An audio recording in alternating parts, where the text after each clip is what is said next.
Afternoon. Guten Afternoon. I don't know whether that's correct or in any language whatsoever, but I just thought I'd say it. So I do apologise if I offended anybody. Not really, I don't care. No. So, willkommen, bienvenue.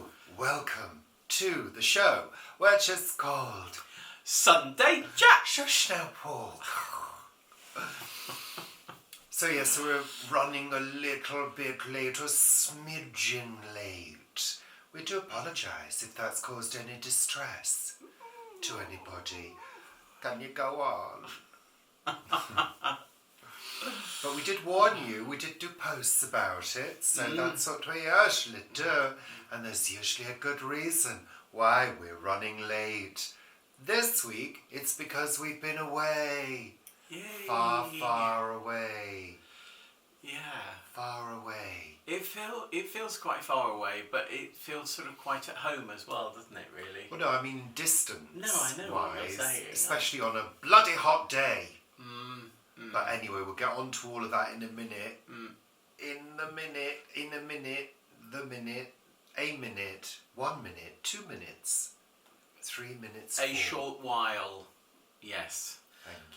What are we going to start with, Richard? So, we usually kick off with Richard and Paul's weather report. So, Paul, what has the weather been like this week? We've had quite a bit of rain over the last week. Have we? Yeah, Sunday and Monday there was quite a bit of rain. What's that? And it did get relatively deep into some of our beds at the plot. Otherwise, it's been hot and warm and hot and warm and a drying breeze virtually constantly. So there are a number of hosepipe bans that have come in over the country, particularly in Yorkshire. We haven't got one yet, but there's talk of it. Hosepipe ban, really?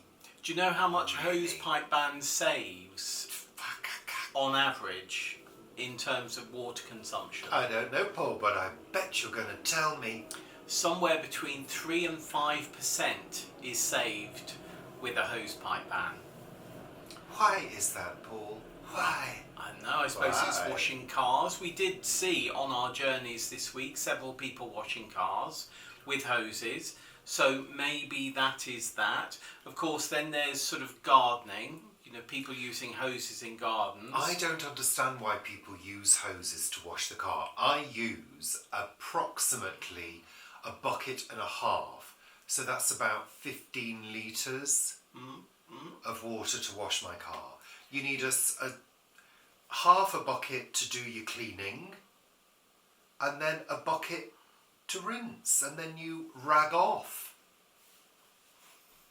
There we are. You don't need You've any heard more it than here. that. However, our car is like a noddy car, so it's tiny.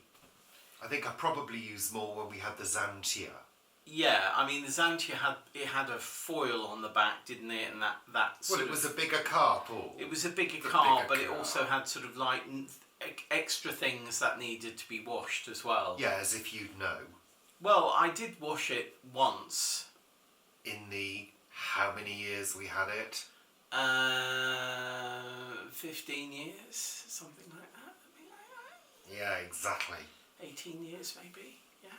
Whatever. 19, So, 20, yeah, 20, doesn't matter. 20. Let's move on. 20. So, yeah, it has been hot, but I believe the heat wave is abating now because this morning is beautifully cool, isn't it? Well, it's beautifully cool, Paul, it's pretty cool, particularly as he got up at 5 o'clock and opened all the windows. All the windows, and the wind came through, the cool breeze of the morning air. And all the shutters being shut woke me up, so I was up as well. Well, and in other news this morning, our kettle's stopped working. Yeah, it has. It's just stopped working. It has. I used it last night. Yeah. To oddly enough, boil some water. But this morning it's not working. I don't know why. It's- Mind you, it was only a cheapo one, and it's actually lasted quite a long time, hasn't it, Paul? It has. I think the one before that we got from a friend. Yeah, which we kept as a backup. Yeah. But where that backup kettle is, nobody knows. I think it is in our cupboard, packed away in our moving boxes. Because when we were thinking of, when we had the house on the market several years ago, we did pack up an awful lot of stuff that we use irregularly, including a second kettle. And I reckon it's in one of those boxes. But we've got a cooker, we've got pans, you can boil water on a cooker, and you can also use the microwave to make a drink. You can. I know. I think what I might do is take the fuse out, see if we've got another 13 amp fuse in another thing, and then put it over into that one and test it to see if it works. Because if it's the fuse, then we just need to change the fuse and get some, because we don't have any 13 amp fuses. We've got various others, but not 13 amp. And if it doesn't work with the 13 amp fuse that I swap into it, then it's a process of elimination. then it's new kettle time. Whoa! Yeah. It'll be another cheapo job. I think we'll probably get the same kind. It was a tower, that one. A cheapo plastique. But is it a fast boil or not? I can't remember. They're all fast boil now. Paul. Yeah. I do know that when I made tea this morning, after you'd heated up tea that remained in the teapot, it did take quite a long time to boil on the stove.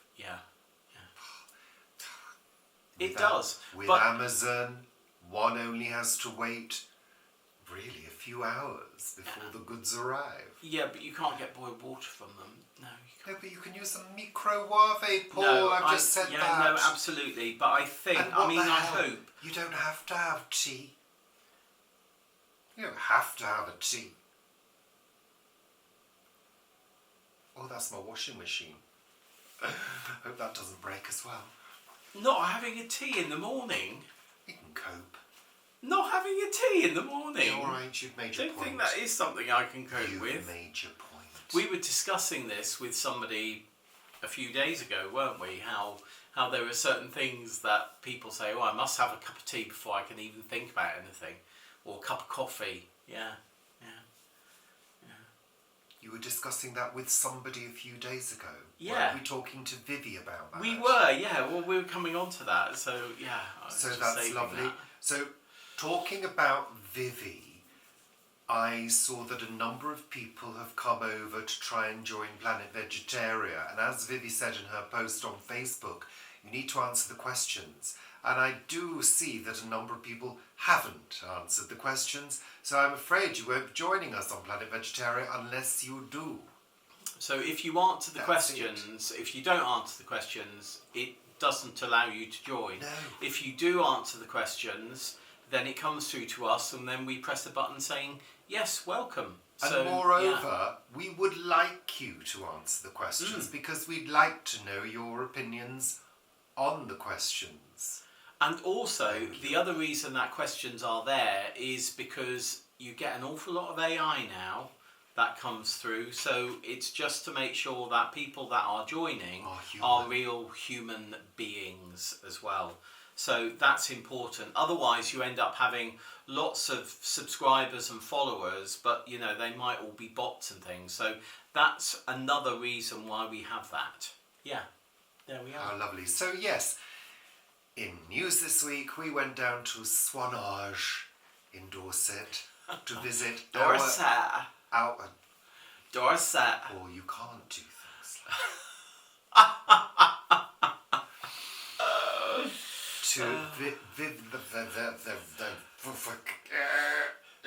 to visit I'm glitching.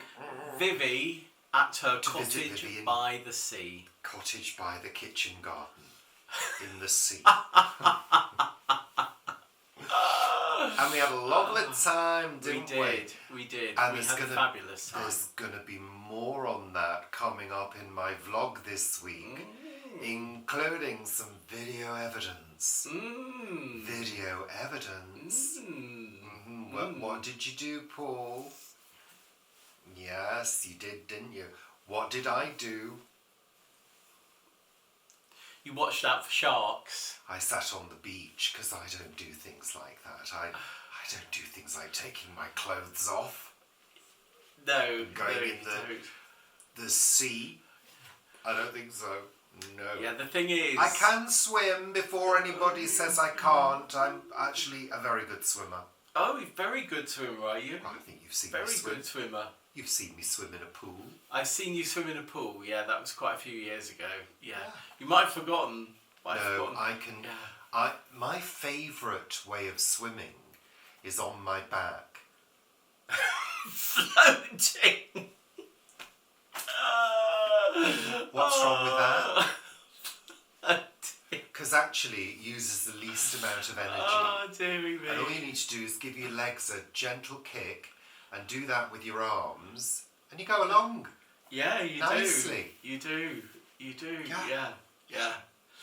I don't see anything wrong with that. No, What is I think funny that's, about that? Well, it's using the term swimming, really. Well, it is swimming. You're going it's through the sort water at a speed, albeit fairly slow, at a leisurely pace. While not using too much energy. Yeah, of course. Yeah. I don't want to drown, Paul. No. No. At one point, Vivi did say, can you do a somersault? And it was like, I'll have a go. What, just going like that? Yeah. Well, that's easy to do. Well, not when you haven't done it for like 30 or 40 years, it isn't. No. Yeah, so it was... Maybe there are some ballast issues. I think so.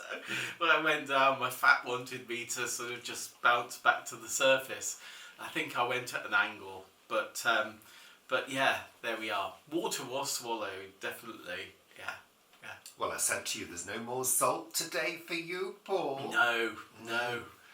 But we did have a lovely time, and it did bring back a memory. The last time I was,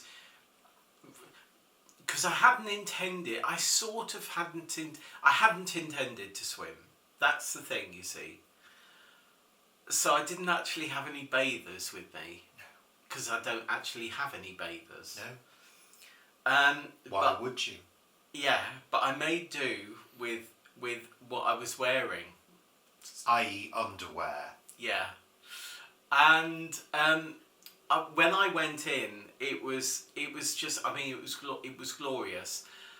But it reminded me of the last time I went serious paddling, because I haven't done any serious paddling, i.e. with your feet in water for quite a while.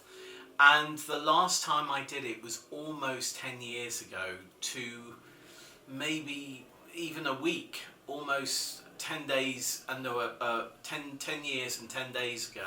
It was shortly after Dad died. I think actually it was my birthday. It was my 50th birthday. And Mum and I went down to Rockane in the car on Guernsey. And Mum did have her bathers on. So we went and had a paddle in the sea at Rockane. So those memories coming back 10 years later of that moment, of course that's a moment that Mum's now gone, so I won't have again. It did bring back, as I was in the sea thinking how glorious it was, it brought back that memory of me paddling with Mum. And yeah, it was rather glorious, but there were a few tears as well. But they were happy tears. They weren't sad tears. They were tears of happiness of what had been and what had been experienced by us. So yeah, that was rather lovely. Yeah, I got a few tears now. But yeah, that was rather lovely. And then before that, I think the last time I had swum was when we were at a friend in the south of France. Yeah, Catius. Which was a good... That must be 2 decades ago, I think. Or certainly going on for that. So quite a while ago. Yeah, because we were living here. Yeah, so that will have been after 2003, because we moved in 2003, so almost 22 years ago. I sort of feel it was a couple of years after that. Maybe. Yeah. And swimming in the sea, even longer ago than that, many more decades, I think. Prior to that, swimming in a pool would have been Bali. It would, yes, and that absolutely. was a natural pool. Yeah. With little creatures swimming in there, like frogs. There were frogs. It was the Champion Hotel, wasn't it, and spa. Yeah. And you could pay to have a day there, and I think it was something like £1 for the whole day. And for a swim ticket. For a swim ticket. Yeah. And there were two pools, I seem to remember. There was one which was a natural spring, and there was another which was, I think, chlorinated, which we didn't go in. The natural spring one was really lovely, and it had this little ledge across it that you could just sort of, put your bum on and sit on. And when I was swimming along at one point, I looked to my left and there was a frog doing its own little swimming next to me. And then when I got out and sat on the ledge, it got out as well. So, and we spent 4 days, when we were in Bali, we spent 4 days in Poppies, which is very famous. Oh, yes. A famous little hotel which is individual houses dotted around. In Kuta. Just outside, Kuta, centre of Kuta. Yeah. It's like a sort of walled complex with little houses, beautiful gardens with little pathways going through them, and a swimming pool, massive swimming pool that was sort of beautifully shaped with rocks and Yeah, so we did go in there. Yeah, we spent 4 days there, didn't we? Very famous destination. You can look it up. Yeah, that was May 2000 that we went there. That's a long time ago as well. Yeah. Yeah. Because I just left Bill Kenwright then, and we went for 2.5 weeks to Bali. Yeah. So we also spent a day out down at Corfe Castle. Fabulous. So the first time we've been to Corfe. Very hot day again, but we managed very well because on the top of Corfe Castle it was beautifully breezy. It was lovely. Yeah. So we had a fabulous time. We really did. And I went to Swanage as a child with Mum and Dad when we would come on holiday to Weymouth. I remember spending a day or maybe even 2 days in Swanage, but it has sort of been lost from my memory, and Vivi had mentioned it, but also our neighbours. We've got neighbours, very close neighbours, and they have regularly been to Swanage for family holidays every year or several times a year for decades. And it was sort of in Vivi mentioning it that I've mentioned it to other people, and everyone I seem to speak to goes, "Oh, I love Swanage. I love Swanage." And I think we're in that crowd now. Well, I think it's a very popular destination, and it certainly was very busy in the beach area. But it's like everywhere. You go away from the main area, and Vivi's not too far from. Well, she's a stone's throw from the main town. Yeah. But as soon as the you main get high off, street. the main high street. As soon as you get away from that, it's very quiet. But there was also some music, some kind of music festival going on. Yeah, a jazz festival started whilst we were there. During the evening, when we were sat in the garden eating, we could hear the music playing, which was great. It was good fun. So, and we sat out till 11 o'clock. Yeah. In the garden. Yeah, with a few candles. Glorious. Yeah, lovely. So there'll be more on our trip on Wednesday in my vlogs. Look forward to that. Yeah. Oh, and Vivi's garden, I'm not going to mention a lot about it, just amazing. But the wildlife that is visiting it is astonishing. I've rarely seen hummingbird moths. I think we saw 4 or 5 in the garden, in Vivi's garden. We saw 4 or 5, and we saw various others out and about, including in the front garden of a next door neighbour. And there's so much wildlife, teeming with wildlife, which I think is down to the fact that Vivi has reinvigorated that garden and really brought life back to it. Yeah, fabulous. I think it'll be a little while until you see Vivi's update on the garden, because I know that she, has sort of a rolling content schedule, which is, shall we say, a little bit behind at the moment. But you will get to it eventually. But the one thing I wanted to say is, Vivi works very hard on her garden. Oh yeah, absolutely. You can see actually, you can, I've seen other YouTube gardeners who have had spaces for a number of years and have done very little with them. Full of weeds, no produce whatsoever. Vivi's been there since April and has transformed that space into what will be a very productive garden. It's starting to produce already. Cucumbers and courgettes. So, it just shows that you can transform a small space into a productive garden within a short space of time with some good old-fashioned hard work. Yeah. Really, seriously. Absolutely, yeah. So, yes, so you'll no doubt be seeing that within the next couple of months. Yeah, so we got back yesterday and back into the heat wave. But like I said earlier, this morning is beautifully cool. In fact, I've just closed everything up to keep the cool air in here for as long as we can, because I'm sure it's going to hot up this afternoon. Well, it was relatively overcast until about 10 o'clock, I think, wasn't it? And then the sun broke through and is now there. Blazing down. Yeah. But it was unexpected to feel so cool this morning. Yeah. I didn't expect that, so it was a real welcome rush of cool air through the house. So, yeah. I think the interesting thing, because I was at the plot when we got back, I obviously went to the plot to see how it was and see if anything needed watering, and some things did, but it had fared much better over the last few days than it did a fortnight ago when we were away, when I know other people were watering as well. And I think that's because the nights have been cooler, where when we were away a couple of weeks ago in the heat wave we had then, the nighttime temperatures were pretty high down here.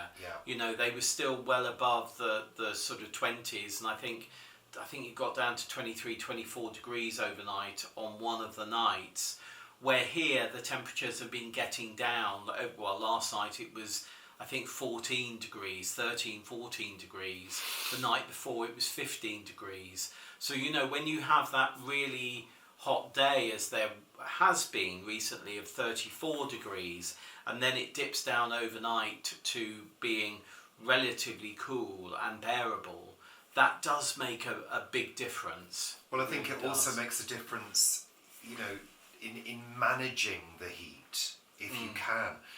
I think if you're away for a few days, you've got no airflow in your house, so it just slowly gets warmer and stuffier. I mean, we're lucky here because we've got a chimney, so a lot of warm air goes up the chimney. Yeah. But you've got to manage it actively. You've got to be bothered to shut blinds and shut windows.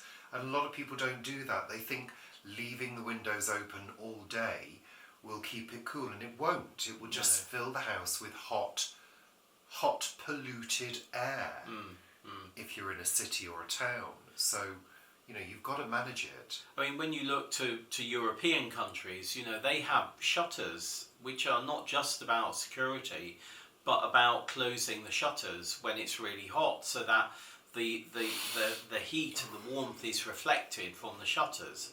So, yeah, management is really important, and I must say you do a fantastic job. Well, I've shut everything up now. I mean, I haven't shut the blinds yet, but I will do. And yeah, why not take advantage of that cool morning air? Lovely, Paul. So fabulous. It's not going to be a long one this week, so because we've got other stuff to do today, and seriously need to start tackling the back garden. Well, that at won't some be point. today, will it? No, Maybe it won't. later in the week. I think, well, maybe tomorrow morning I'll make a start in the morning. So it's time for Word of the Week. From A Word for Every Day of the Year by Stephen Poole, gifted to me by Vivi Gregory. Right, what's the date? 13th, is it today? 13th, yeah. 13th of July, and the word is, Tellurian. Tellurian. Tellurian or Tellurian. Tellurian. I know this, but I can't remember it. There's a sort of, I'm sure it's been used in a sci-fi program. Yeah, I think so. Tellurian. Okay, I think I know this one. Geologists rejoice, for today is International Rock Day. Oh. And so, among the most Tellurian of celebrations, in classical Latin, Tellus is the earth, and also the goddess of the earth, a kind of sister to sea god Neptune. As the player king mentions them in Hamlet, full 30 times hath Phoebus's cart gone round, Neptune's salt wash, and Tellus orbid ground. Tellus's orbid ground. So, then a Tellurian in 18th century science was a mechanical model of the Earth's rotation, and Tellurian was subsequently adopted as an adjective meaning simply of or about the Earth. Right, okay. Most usefully, Tellurian was adopted by writers of science fiction to mean inhabitants of the planet in question, i.e. human beings, and was often so used well into the 20th century, perhaps because it sounds both more noble than earthlings and more exotic than Terrans. There we go. Tellurians, yeah. I guess it does, doesn't it? There we go. Lovely. Fabulous. So, thank you for that, Richard. you're very welcome, Paul. For increasing our knowledge base week by week. So, of course, being away, we haven't watched an awful lot of television, have we, Paul? No, we haven't. But I'm very pleased to say we've started rewatching Murder, She Wrote. We have. From the beginning, from the very beginning. It's interesting because because in the first series, and certainly in the early episodes of the first series, the character is much more. Goodness me, I've got something in my eye. Sorry, I think it's an eyelash. Do you want to have a look at it? No, it's just irritating. I had a little bit of sleep in my eye, and then I think I've got. It's fine. Can you go on, Richard? Just about. The character was much more sort of fun and jokey and a bit more frivolous. And as the sort of episodes of the initial series wore on, that sort of wore off, and she became Jessica Fletcher became much more of a rounded, serious character with humour and a wink, if you see what I mean. But also, she's still kind of slightly the grieving widow. Yeah, and also the sort of forlorn widow looking for not necessarily a replacement, but everything that there's some romance that goes on, which in the first couple of episodes, and it's sort of like, oh, she's pining to be with someone, where actually as the character develops, you then start hearing from her that her husband was the one and only, and she loved him and she would never think of getting married again. So that character does change as it goes through the series. But also I find it has a slight, I don't know, a slightly darker edge to it as well. Yeah, it's a little more There edgy. seems, even though you say you think she's a bit more frivolous, I don't know, there's more of a sadness to her. Yeah. But I think it's the character being established because she's actually a very well-rounded human being. So I think there is a moralistic edge to it as well. Yeah. You know, Yeah. be like Jessica. Yeah. Yeah. Definitely. Jessica's a good person, but she's not afraid to show her feelings. She's not afraid to be sad because she's also happy at the same time. Be like her. And it's interesting that the first two episodes, it's a double-parter. She's actually not in Cabot Cove. She's in New York. Yeah, and gets mugged. Yeah, there's sort of quite a lot of sort of grit going on there, and she's just become, the ground is set for her being surprised that she's become, her first book is becoming famous, and she's going up the charts of, becoming #1 readership and all of that type of thing. The second or third episode sets it completely in Cabot Cove in Maine, though I'm not sure that I think the house we see stays the house we see, but some of the other views, I don't know whether we see those again. Because, of course, I suppose it was just being done as a tryout, as a one episode, a pilot, but then one series. Who knew whether it was going to continue? Of course, we now know it did for years and years. We watched a movie on Prime. We watched Heretic with Hugh Grant, which I was kind of looking forward to seeing because I'd read a couple of reviews that had said it was fairly good. There were moments in it, not giving anything away if you've not seen it, there were moments in it that were good. And his performance was good. And different to usual. Yeah. But it wasn't as creepy as I would have liked it to have been. Yeah, I mean, the reviews and what was said about it made it feel sort of quite uncomfortable in places. Well, there were lots of uncomfortable moments. There seemed to be less than I thought there were going to be. And it was less creepy, you're right. And yeah, I mean, the victims, I don't tend to like films where women are portrayed as helpless victims. But they were pushed into a corner and had no choice. Yeah. That was the way I'll say it now. Yeah. If you like very tense psychological stuff, then you might enjoy it.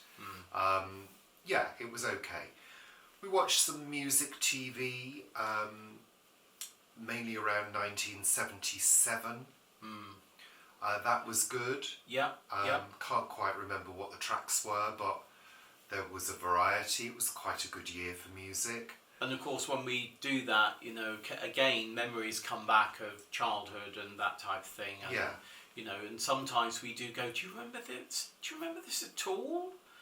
And one of us might say, oh yeah, I do, or no, neither of us do. So most of them, of course, are very recognisable because they are the hits. And you've been watching Endeavour? Yeah, I continue to watch Endeavour. Never really watch a whole episode, but I'll if you fall asleep on the sofa at night, I'll sort of carry on watching something. So I was away last night. You were? Goodness me, just out for the count. Because we got back from Vivi's yesterday, and we had pasta when we got in, and I just went. I said to him, "Oh, it's time for bed." I think it was about 10 to 10. I think you felt it was like 7 o'clock or something, or 8 o'clock. I was gone, completely gone. Much heavier than usual. Yeah. The trip back was a little bit challenging because it was so hot. so hot, and we got diverted as well. I also went the wrong way at one point.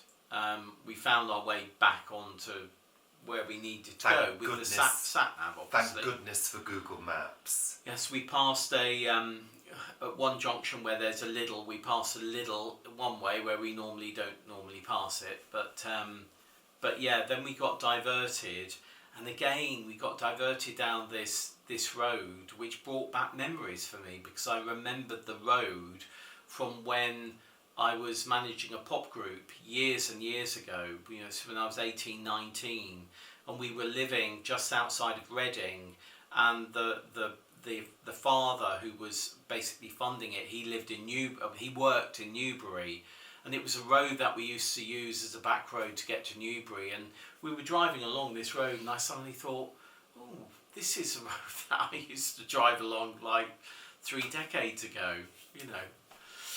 There we are. That's it for this week's Sunday Chat. Sunday Chat! Thank you very much for watching. Thank you. And Paul will see you for his Week of the Plot tomorrow. Mm-hmm. And I will see you on Wednesday for my vlogs with more video footage from Swanage and Corfe Castle. Lovely. Lovely. So take care, toodle pip, au revoir. See you next week. Bye for now. Bananas! Kiss and bum.